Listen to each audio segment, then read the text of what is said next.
Coming up this week, off-screen. Tom Hanks walks us across a bridge of spies. Pixar introduces us to the good dinosaur. Kate Blanchett is Carol. We find out what it's like being AP.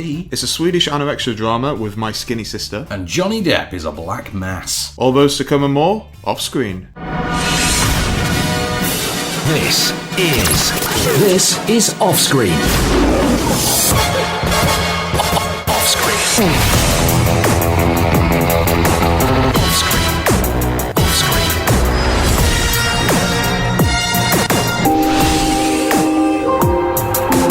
With the latest film news and reviews, this is OffScreen, the on-screen radio show. Welcome to Off-Screen, I'm Van Connor. My name is Kase Allen. So, shall we start with Le Bridge of Spies this week then? Le Bridge of Spies. So this is, of course, this was, for a long time, this was untitled Steven Spielberg Cold War Tom Hanks thriller. Yeah, for like 2 years. For like 2 years, wasn't it? And then, so it's now got a title. It is Bridge of Spies. It stars Tom Hanks. It stars Mark Rylance. And, well, it's the story of Jim Donovan, who's an insurance lawyer during the Cold War.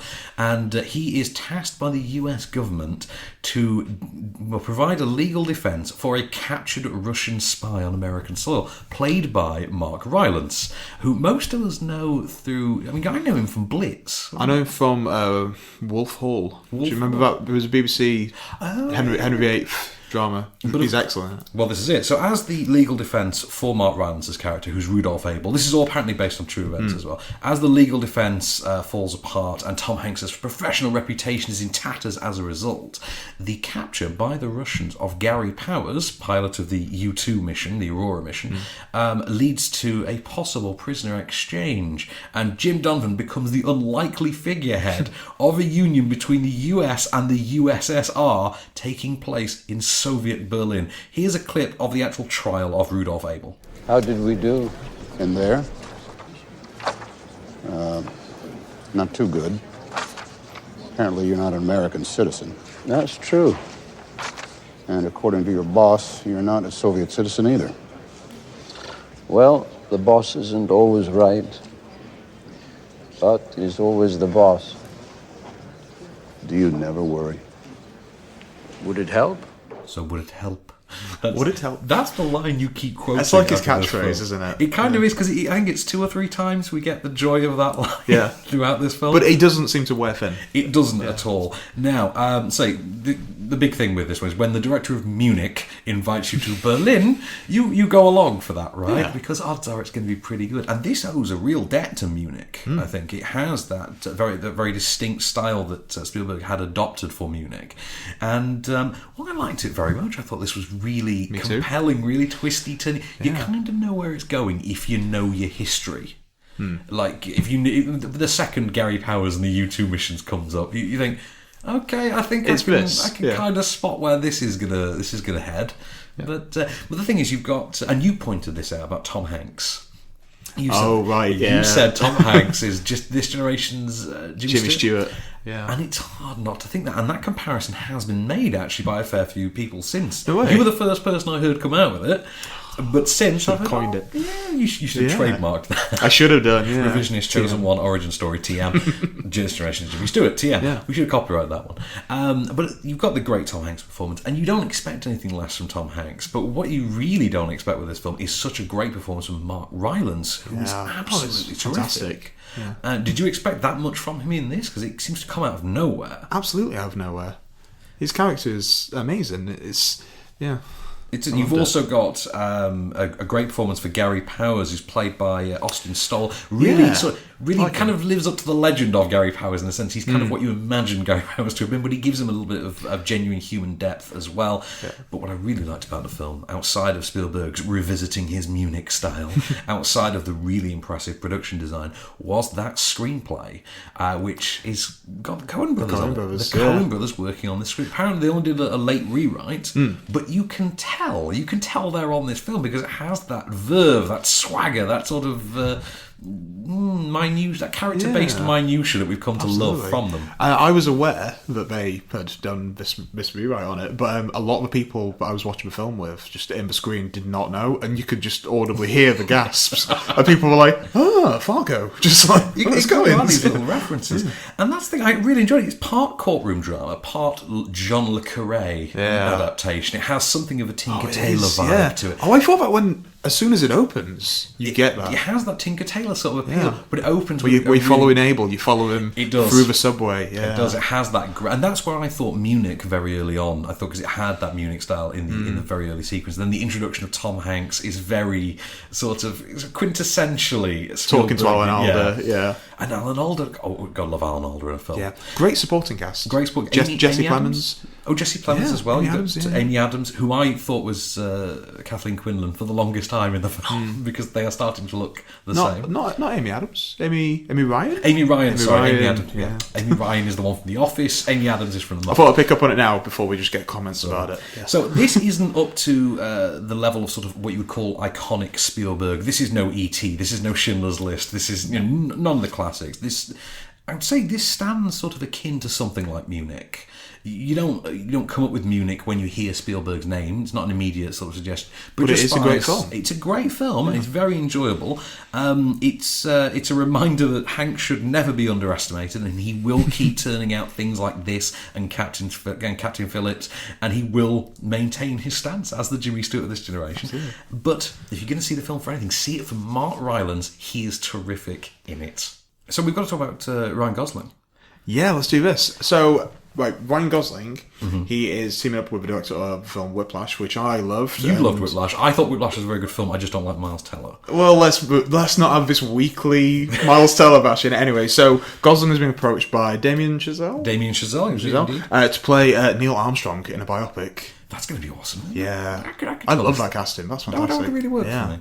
So should we do the top 10 before we move on? We'll do the first half of the top 10. Let's do 10 to 6. Number 10. We have found the perfect guy in a terrible film. It is. It's a really ropey, sort of substandard late 80s, early 90s thriller. It wastes a perfectly fine cast on really shoddy material. You can see every movement coming a mile off. And Michael Ealy deserves a lot better than the perfect guy, that's for sure. Number 9. Rem Ratan Dan Payot. Which is the first time in a long time that we've had a Bollywood film stick around for a second week in the top 10. So, I mean, it's not been pressure and we haven't seen it, but... it's hanging in there. It's hanging in there. Number 8. I'm going to do it this time. You do it, go on. Nibsy! So Pan at number 8, and Levi Miller, who obviously plays Pan, did turn up in last week's episode of Supergirl. I sent you the screenshot from that, and puberty has not been kind to him. But he's not the worst thing in Pan. Indeed, it's everything else about Pan. Yeah. It is even Joe Wright is bad in this movie. His first 10 minutes, in which is set in World War II era London, fantastic. When we get with Jolly Roger, we're going through space. Exactly. Fantastic. Great. Yeah. When you get to Neverland, the film falls apart. You've got Hugh Jackman, who thinks he thinks the film's about him. He thinks he's the comic relief. You've got Garrett Hedlund, who thinks he's the comic relief. But hey, kid. Hey, kid. And you've got Rooney Mara, who thinks she's the feminist action star, which she's not. And then you've got the blinking LED, which is Tinkerbell, and you can't help but think, really? This is what we got from a Pan revisionist origin story in... So we go from Julia Roberts to an LED bulb. Yep, stopping at Mae Whitman on the way. Number 7. The Dressmaker. This is a new entry. You really like this. You were a fan. I did like The Dressmaker. It will have you in stitches. Trademark. I'm on the marketing Copyright somewhere. trademark. Actually, I'm on the marketing somewhere for saying it will have you in stitches. I've yet to see that, though, so if anyone sees it, please do send it me. The Dressmaker, which I think was a really funny, really sort of all over the place bonkers film, but it works. It is nuts, but it does just about work. By the time it goes insane in the third act, it's earned the right to do so, and you think, okay, that's great. And it has got this sort of this is why she's a star performance from Kate Winslet. Got Hugo Weaving, who I can only describe as delightful. There's no other way to describe just simply delightful. Simply delightful. And then you've got Liam Hemsworth, who is a movie star, it turns out. He has movie star credits. He's not just the Billy Baldwin of this generation.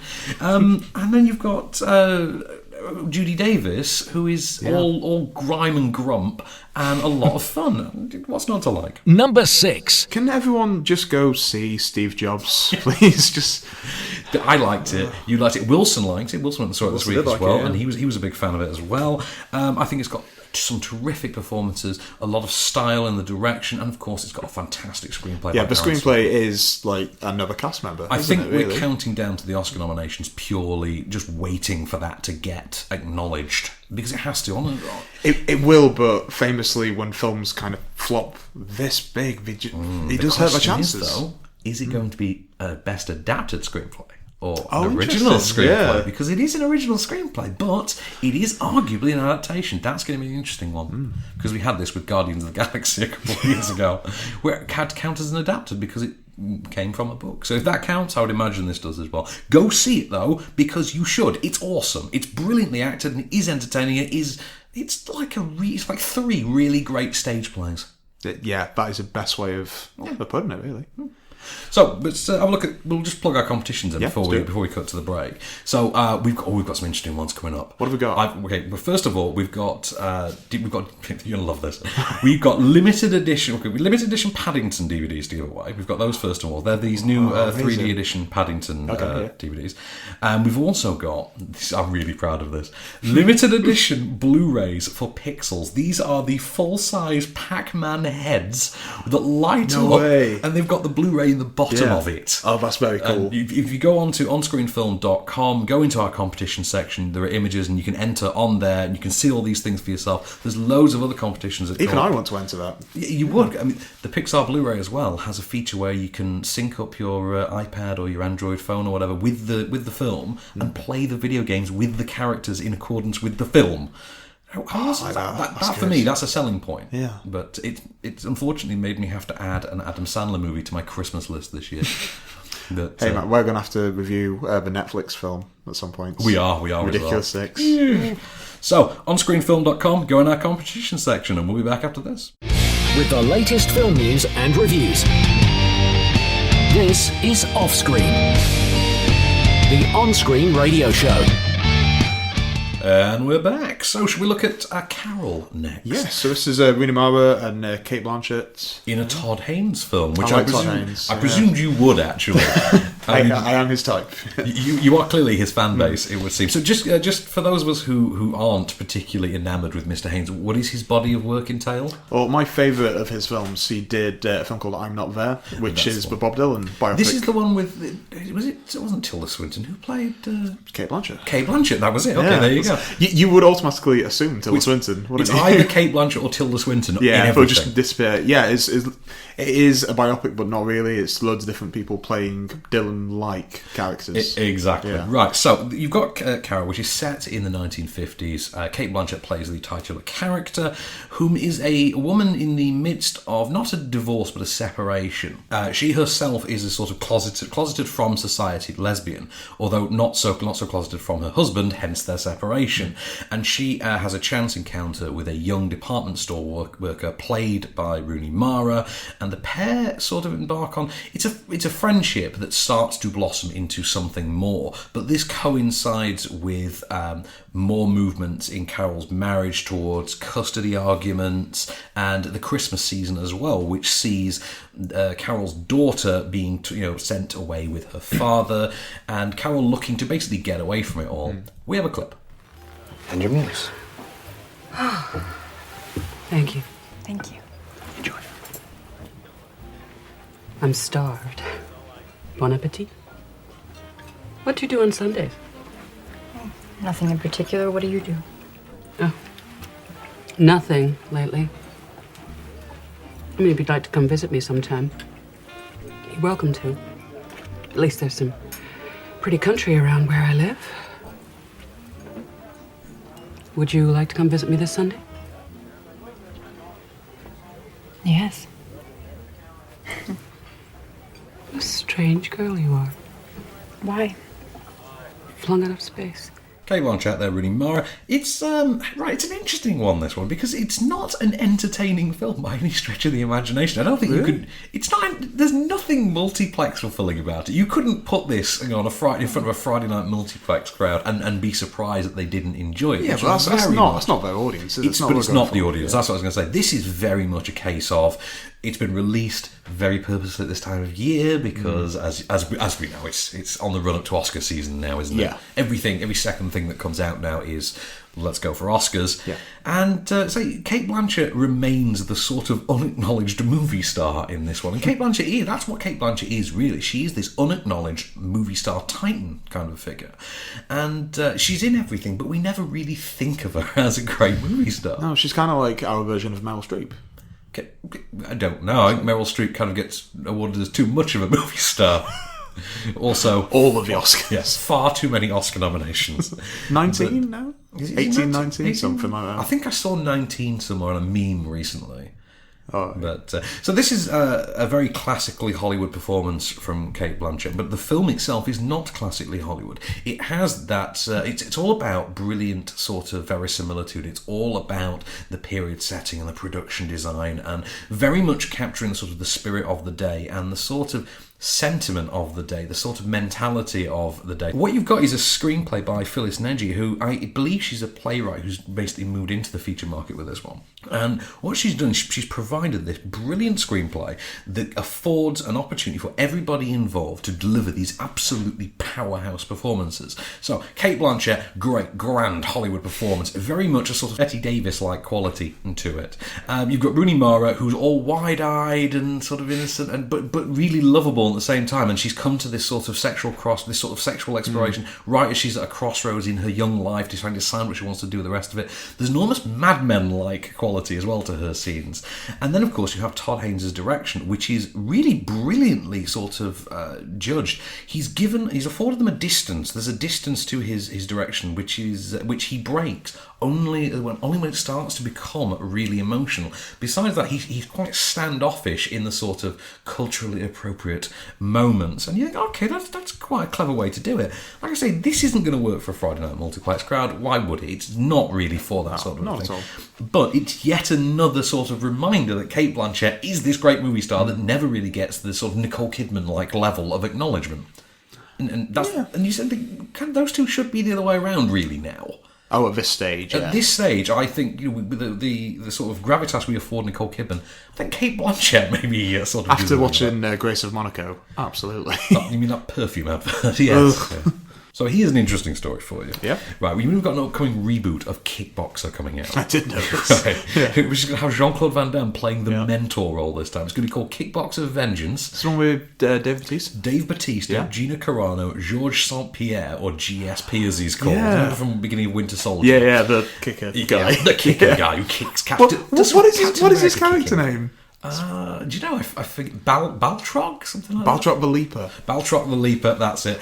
Before this movie's even come out, because it's apparently been made, it's coming out in late 2016. Before it's even been released, they're already planning a sequel.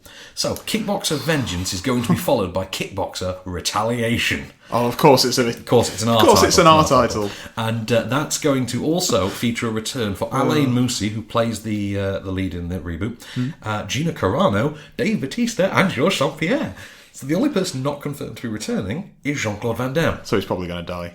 Well, I don't know. Is he? Is he just not going to return? Or he just wanted too much money? Quite possibly. So shall we have a look then, real quickly, at Being AP, which is the... I'm not too aware about this. So this is a documentary about A.P. McCoy, the the legendary jockey. He is one of them. He's probably the most successful racing jockey in history at this point. And he's unbeaten in his record. Tony McCoy, you've got this documentary. We'll have a clip. It's all about his life and career. We have a clip. I do worry about maybe not being as good as I once was, or not having as many winners as I should have done, or worrying that people might think that because I've had a lot of success in the past that I might not be as hungry to have it again, so. Or they might think that, his time is up, he's not as good as he once was, which happens to every sports person, so. I will give it a go and try and ride my fastest ever 50th winner if I can.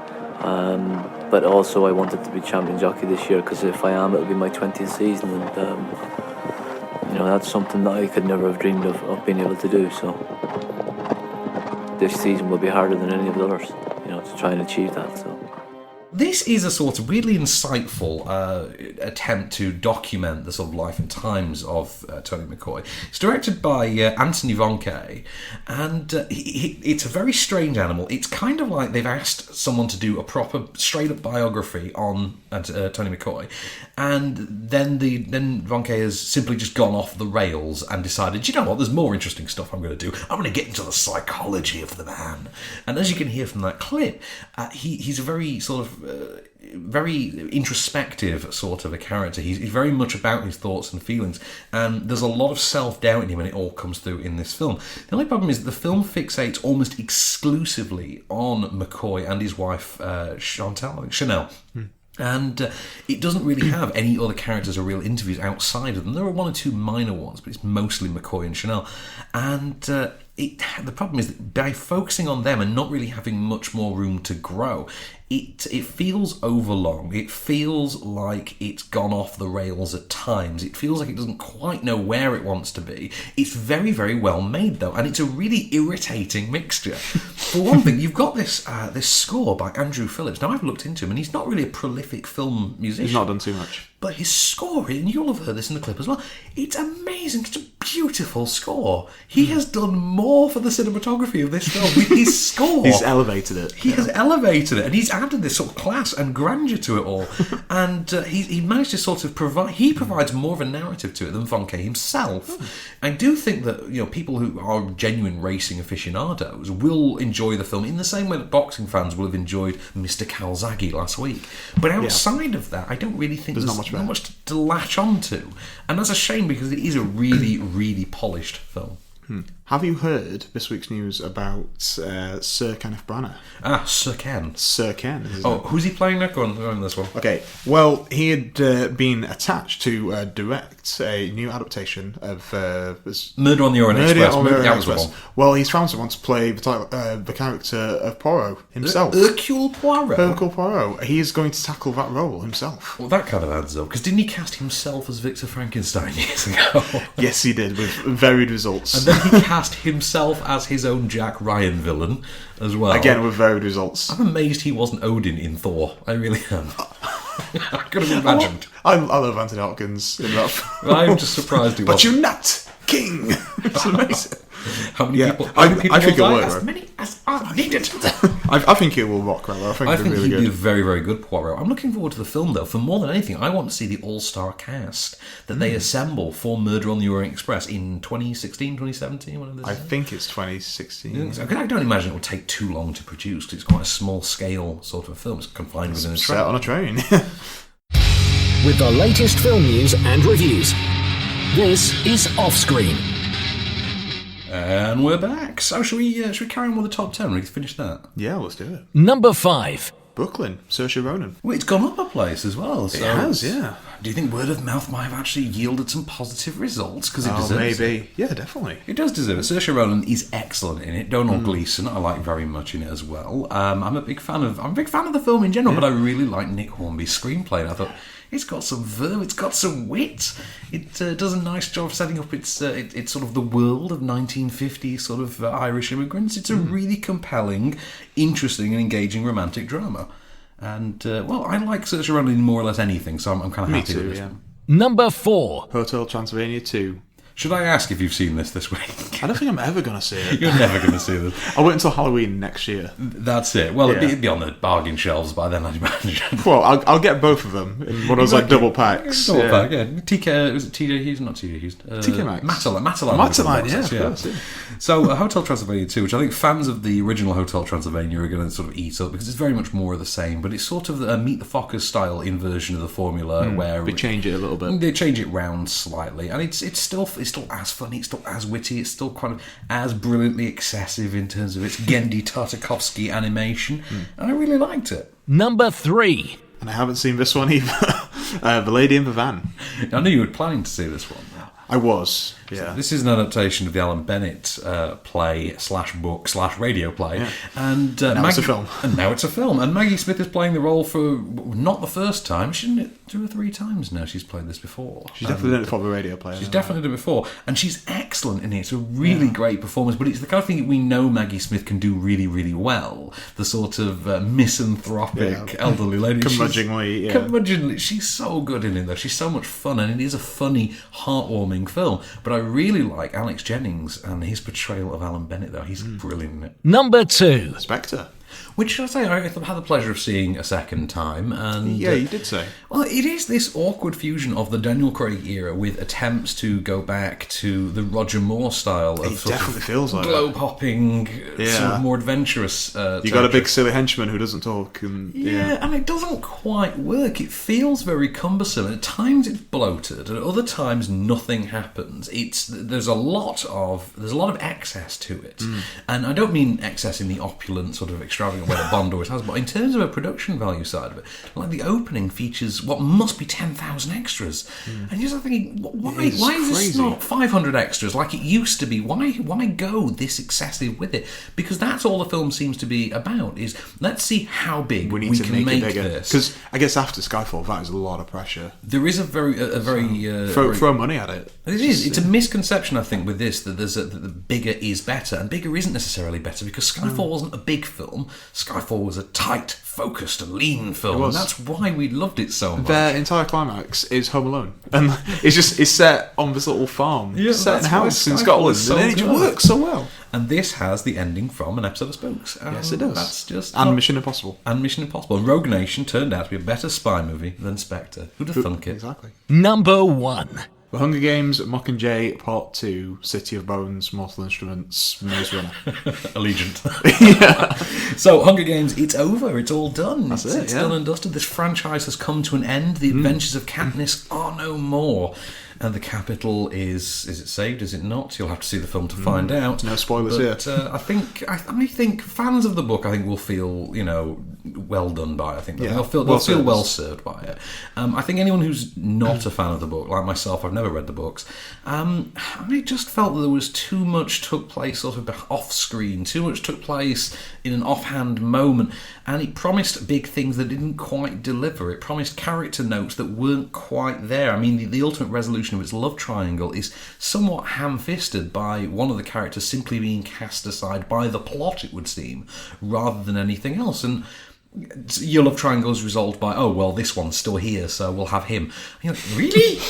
Convenience. Yeah. I think the 2 best performances in the saga belong to Donald Sutherland and Julianne Moore. I don't think that Katniss was a particularly engaging lead character in hindsight. But you know what? It made a star out of Jennifer Lawrence. It's not difficult to see why, although the film doesn't really paint her as much of a likeable lead. But you know what? Like I say, fans will love it. And this is the 4th one of these. So if you're going to be 4th? 5th? This is the 4th. 4th. This is the 4th one. If you're going to be sticking around through 4 movies, then odds are you're a fan by now. So, Speaking of 4th movies, by the way, we're going to get a 4th Riddick movie. Did you know about this? Do we need it? Well, it's the little sci-fi franchise that just won't die. But so not only are we getting a 4th, because these are owned by Vin Diesel now. His production company owns the rights now. Nobody else wanted them. Well, actually, it was part of his agreement for returning to the Fast and the Furious franchise, was that Universal gave him the rights to Riddick. Oh, really? That was actually part of it. They made him a producer on the Fast and Furious series, and they gave him Riddick. I can't believe he has this much clout in Hollywood. Well, the Fast and Furious movies, they make that much money. That's what it is. But so we're getting a 4th Riddick movie, as well as an accompanying TV series called Merc City, which is going to chart the lives of the mercenaries and bounty hunters of Riddick's universe. So that's a pretty cool idea, actually. It's not a bad one, is it? So we'll have a look at The Good Dinosaur, I think. Yeah, this is the latest one, Pixar. We've had 2 original Pixar films this year. For the first time ever, 2 in a year. Yeah. So, The Good Dinosaur, which takes place in a world in which the asteroid never hit the Earth, it never wiped the dinosaurs out. It's set in the present day still, although dinosaurs have only evolved to the point of farming. They've not evolved much further than that. Humans are like feral dogs kind of thing, or wildlings. And what you have is our hero, Arlo, who is a sort of cowardly dinosaur, a herbivore no less, who is separated from his family's farm and forced to find his way home with only a wildling for company. Here's a clip.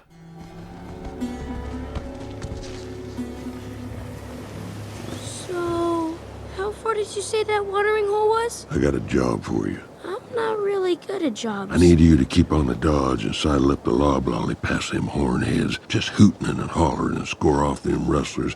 We'll cut dirt and get the bulge on them. What? He just wants you to get on that rock and scream. But who's out there? They'll come right at you. You hold your ground. Don't move. Don't move? What if they have claws and big teeth? Don't overthink it. So, if they say first time we've had 2 of these in a year, what this does prove is that even under the strain of 2 releases in 1 year, Pixar can still on their worst day turn out something better than the likes of DreamWorks, for example. Yeah. That being said, this is the weakest Pixar film since Cars 2. So, which I think you and I said, it only needed to be better than Cars 2. It sounds like they have just done that.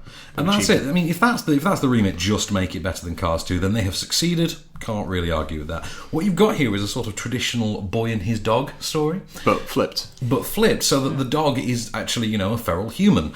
And it's almost wordless in a sense. There are, as you can hear from our clip, there are other speaking characters like Sam Elliott and Anna Paquin's characters, and they take it into a sort of weirdly Western type story with cattle rustling. And there was like cowboy T-Rexes, which is cool. Yeah. I would describe it best as Pixar's attempt to reheat the stew of The Land Before Time with, a dash of Ice Age and a pinch of The Lion King. It definitely feels like Ice Age. It definitely does, and it's all dished up in this new Pixar bowl. That's the best way to describe it.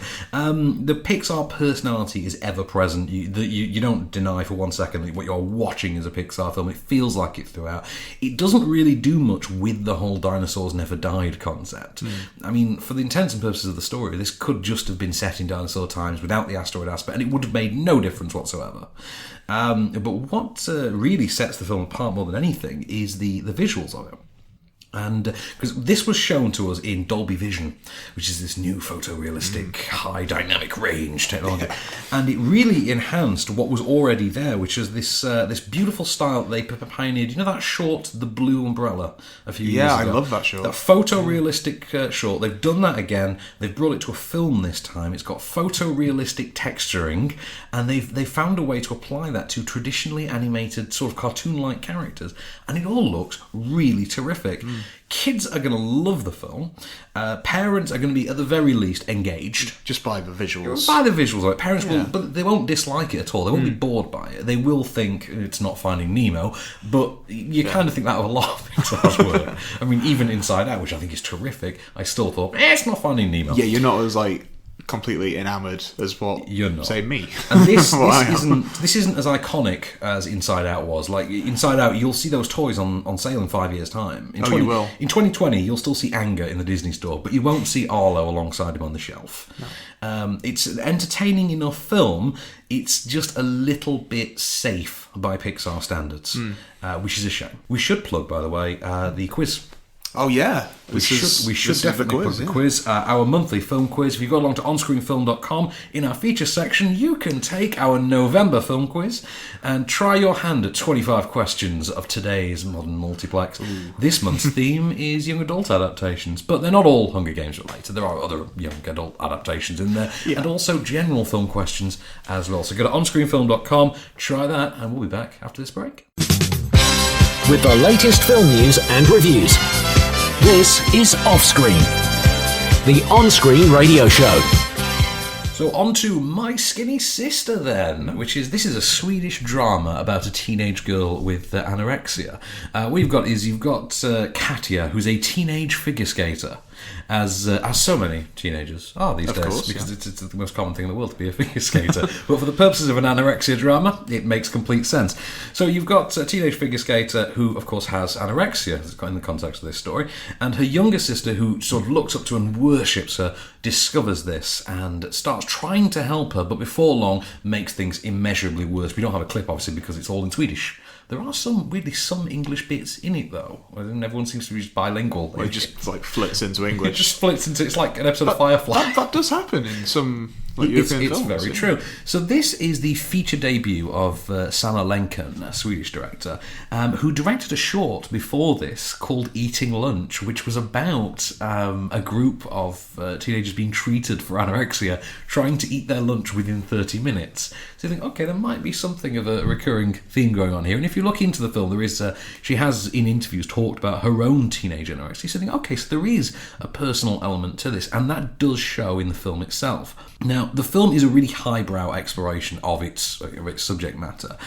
You can't really deny that, and it's got these great performances at the centre of it. You've got Amy Diasimo, who has now shortened that down to Amy Diamond, because presumably that's what it translates to, and Rebecca Josephson. They are the elder and younger sisters, respectively.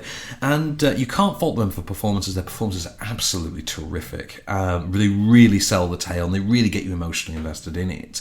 Now, Sanna Lenken's direction as well, her production design, her cinematography, all top-notch. And it's that great tradition of Swedish cinema, which has become something in the last sort of 5 years or so, where we now have more of a concept of Swedish cinema than we've ever had before. Yeah, it's definitely come to prominence. It definitely has, and I blame the onslaught of crime dramas for this one, I think. Damn you, BBC 4. Damn you, Wallander. Entirely BBC 4 for me. Yeah. The only problem with the film is it's not director Sanna Lenken's work that's at fault. It is, however, writer Sanna Lenken's faults that are on display here. And although the film is very well made, it's very well acted, it's very well shot, it's incredibly engrossing, it isn't, however, really interesting. And it's because the screenplay doesn't really stray much further than the realm of the standard middle-of-the-day TV movie kind of affair. You kind of feel like this is the sort of thing that should star whoever's on the C. If it was in English, it would star whoever's on the CW these days. Yeah. You know, like it's Leighton Meester in My Skinny Sister. You know, you kind of feel like that. Or I don't know who the teenage stars are these days, but I'm definitely out of step. Yeah, I am as well. This is because we don't have an equivalent to the OC now. That's what it is. Yes. We don't know who the teenage actors are. But as I say, you've got a very fine helmet, you've got a very fine cast, and the problem is that the film veers off into movie of the week terrain. It's got very sort of televisual sentimentality to it in that regard, and it's hard to overlook that in spite of everything else being as good as it is. It's a terrific platform for everyone involved, but really it doesn't come down to much more than that, and that's a shame because they are terrific. Sanna Lenken as a director, that cast, they are terrific. It's just a shame that the film isn't. So if anyone was looking forward to Fantastic Four 2... Oh, yes, we've got to talk about this, haven't we? I've got some pretty bad news for you. Pretty bad, but completely expected news. It's bad for Fox. It's not bad for us, because we don't have to watch it. Oh, that's a great point, yeah. It has been dropped from their release schedule. It was meant to be a summer of 2017, and now it is summer of never. This is presumably because the first one went down like a sack of bricks. Yeah, absolutely. Will Marvel get the rights back? We don't know. Probably not, because Fox are trying to keep everything. Did you know that the first week that Fantastic Four was open in the summer, they did test screenings while it was on general release, I should add. Yeah, I remember this. Yeah, they gave questionnaires to everyone and asked what they could do to improve the series. Give it to Marvel. And it was almost universally agreed. Of course it Give was. it back to Marvel. Yeah. Well, I mean, if you want a good insight into Fantastic Four, do look at this week's Honest trailer, which is on our social feeds as well, actually. And it's I think it's bit.ly/fan4stick. Fan4stick. It's fantastic with a 4 in place of the A. So yeah. So what have we got next then? Oh, we've got to talk about Black Mass. Let's talk about Black Mass. So this is the latest from director Scott Cooper, who most recently brought us, I believe it was Out of the Furnace. Out of Furnace and then Crazy Hearts. Oh, Crazy Heart was 2010, wasn't it? And Out of the Furnace is 2013. 2013, and now he's done this. Right, so he's an actor turned director, and it turns out he's a pretty good director, optimally. So now we have his take on Whitey Bulger, the most notorious gangster in the history of Boston, whom I can't help but think Jack Nicholson may have based some of his Departed role upon. Maybe a touch. Maybe a smidge. Yeah. So Whitey is, of course, played here by Johnny Depp under very heavy prosthetics. You've got almost unrecognisable. Almost almost unrecognisable. He's called Whitey for a very specific reason. He's a very pale man. Yeah. And what you've got is, the true story of the alliance that formed between Whitey Bulger and a childhood friend who was an FBI agent tasked with, policing organised crime in the Boston area. An alliance formed between the pair whereby Whitey effectively used the FBI to fight his mafia wars for him so that he could then, unimpeded, grow into the kingpin of the land. Of course, in this scenario, head of the FBI is played by Joel Edgerton. Whitey's elder brother, who's a senator, is played by Benedict Cumberbatch, although don't get too excited about that, he's not in it too much. And we have a clip. Brian, take the bag. I want you to have it. Yeah, I want you to have it. To do the hit on the wheel? No. That's $20,000 for you to not do the hit. I'm okay. Take the money, keep your mouth shut about what you just heard. It's best you're not involved. Take the money, take the money, take the money. Okay. Peter Sarsgaard in that clip there. I mean, because you've seen the film as well. I have seen this. Now, I think we actually agree on this somewhat. So this is going to be known in pop culture circles forevermore as the mobster movie with Johnny Depp in prosthetics. Yeah. That's pretty much it. In the same way that we look at J. Edgar's Only Remembered as that movie. Oh, it's also going to be known as when Johnny came back. Because that's what it's been flouted as. It's been flouted as like a comeback after Pirates and The Tourist and all these. The problem is it's not much of a comeback, is it? I would completely agree with that. You've got, Depp himself is not the problem, I don't think. His portrayal of Whitey Bulger is perfectly... It's great. It's intriguing. On occasion, it's even thrilling. The problem is, it's a very pointless story in that it begins in a specific place, it stays in that place, and it ends in that place. And really, okay. You don't see much of his rise, really, which is what I really wanted to see. There's no rise. The fall is isolated to one shot, not even a scene, shot, and it's all about basically the days of. And that's a problem. You've got a cast who seem to think that they're making a high-end take on Donnie Brasco. You've got a director and writers who, for all intents and purposes, are going for a high-end Departed. Yeah. And you've got the film in the middle, just lost. And because this film has, such a complete absence of any kind of direction, what you've then got, weirdly as well, is this score by, now, I want to say Junkie XL, but he's actually gone by his real name. Oh, has he? What is his real name? Tom Holkenborg. That's it. Tom Holkenborg. Because he did Mad Max. He did. He also contributed to The Dark Knight Rises, strangely as well. And what was that? Liam Neeson, Joel Kinnaman. Oh, Run All Night. He did that, yeah. Well, because you've got the film that's so lost, you've got this score which feels like a really patronising audio instruction book on how you're supposed to be feeling. And it's just, what? This is a gangster film. Yes. Yeah. This is when you're supposed to be feeling emotional because the music's swelling. Yeah. Dakota Johnson's on screen. Yeah. Exactly, yeah. And no one needs Dakota Johnson on screen. Not nobody, not ever. And that's the problem. It's such a tonal and artistic mess that the title winds up being the best description for it, which is the film is just this black mass on screen in front of you. If you want to learn more about Whitey Bulger, there's a much better documentary open last year. It's on Netflix. It's on Netflix. Whitey, United States of America versus James J. Bulger. What you've got in this case, though, is just a wasted vehicle for Johnny Depp. Donnie Brasco is a better character tale. The Departed is a better mob story. And if you want a better Bostonian crime drama, go and find Ben Affleck's The Town. I was just going to say that. Much better version. Great film. And you get Jeremy Renner in it doing some grit, and that's always fun.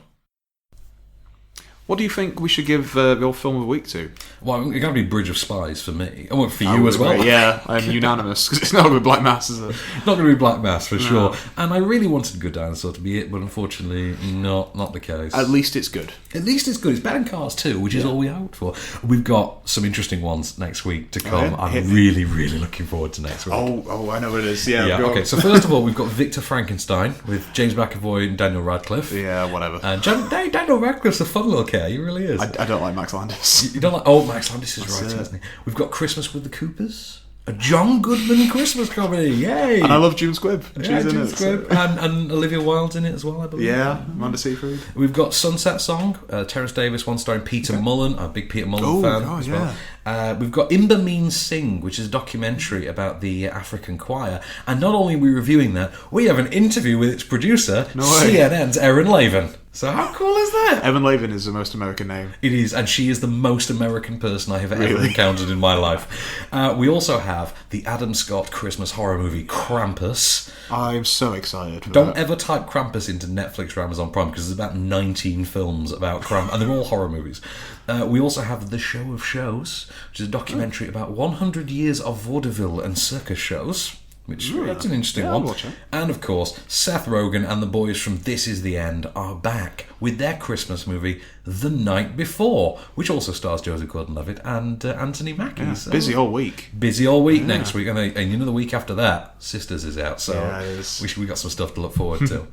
So, well, that's it from us, really. This has been a Candystore production for OnScreen. I've been Van Connor. My name is still Kase Allen. And we'll be back next week. Just show me the way to get out of here, and I'll be on my way. You've been listening to OffScreen. For more news and reviews, visit onscreenfilm.com.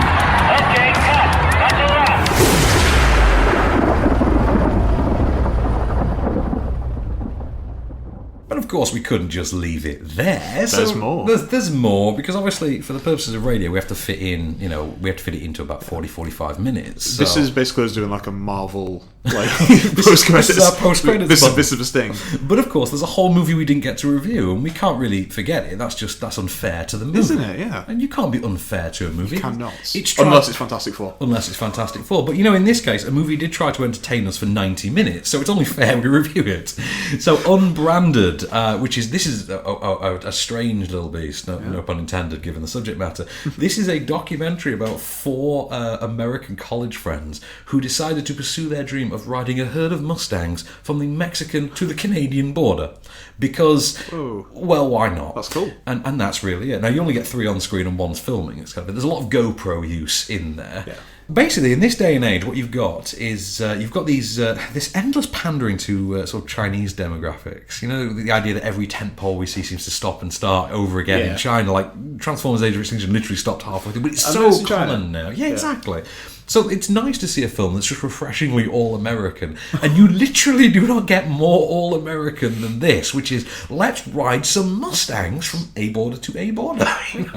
And let's say there's not much more of a point to the film than that. It's kind of about these friends who find that the journey is slightly more daunting than they thought. I mean, it tries to make some... it succeeds in enlightening you on the grisly fate of a lot of wild Mustangs in this day and age. For instance, there's a starvation problem, there's an overpopulation problem, there is the influence of man on their natural habitats, for instance, and you learn quite a bit. But the film, I think, in some sense, it's trying to be Blackfish for Mustangs. Mustfish? That doesn't work. That doesn't quite work, does it? Black Tang. Black Tang, Mustfish. Neither work. That sounds like a 70s blaxploitation. It does, doesn't it? Sound like a blaxploitation film. It doesn't quite manage to be Blackfish from Mustangs, but it does make an eloquent, sort of heartwarming statement on the situation and about sort of our influences as a species on this other species. Those with a fascination for Mustangs, obviously, this is naturally going to appeal to them because it's nice to see it given a cinematic treatment. But it does work as a good old-fashioned road movie, and even though there's not actually a road in it, there are actual highways every now and again, but it is mostly about, we're just riding through the wilderness, and it's beautiful to behold. It's really well shot. This is a TV director who's behind this, Philip Barabeau, his name is, and he's a former TV cameraman. He's making his directorial debut with this, and it kind of makes the statement once and for all that TV is the best sort of terrain on which to find efficient, streamlined and time-effective, stripped-down filmmakers, and which is an argument I've always made about people from TV, and this kind of makes that case for you. It deserves the most praise for being that refreshing, all-American reminder. But it's just nice to see, and it is it's an engaging, heartwarming tale. Although it will sort of ruin you as far as ever enjoying the company of horses again, because you'll just feel bad as a result. It's kind of like You're Never Going to See World after seeing Blackfish. The same thing, yeah. It's kind of like that.